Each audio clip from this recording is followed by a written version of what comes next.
محترم جناب محمد سہیل اشرفی صاحب، السلام علیکم۔ آپ کی یاد فرمانے کا شکریہ۔ آپ کے دو سوال موصول ہوئے، جواب حاضر۔ آپ نے پوچھا کیا زکوٰۃ کی رقم مسجد میں استعمال ہو سکتی ہے؟ آپ کے ذہن میں رہے کہ اللہ تبارک و تعالی نے زکوٰۃ کی مدات خود قرآن مجید فرقان حمید میں بیان فرما دی۔ ظاہر ان میں معروف چیز یہ ہے کہ مسکین اور غریب کو زکوٰۃ دی جائے۔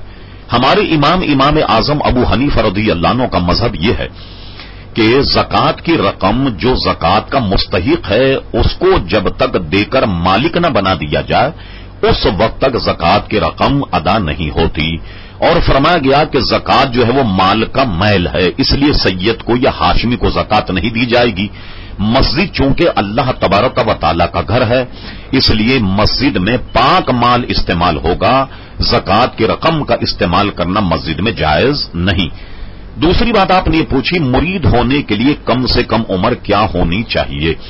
کم سے کم عمر اگر کوئی مرید ہونا چاہے تو اول تو یہ کہ وہ بالغ ہونا بہتر ہے، لیکن کسی بھی عمر میں کسی بھی کامل شیخ کے ہاتھ میں ہاتھ دے دے تو وہ شرن مرید ہو جائے گا، جیسا کہ ہمارے یہاں صوفیاء کرام سے ثابت ہے۔ مثلا اعلی حضرت فاضل بریلوی رحمت اللہ تعالی علیہ کے فرزند حضرت مفتی اعظم ہند مولانا مصطفی رضا خان صاحب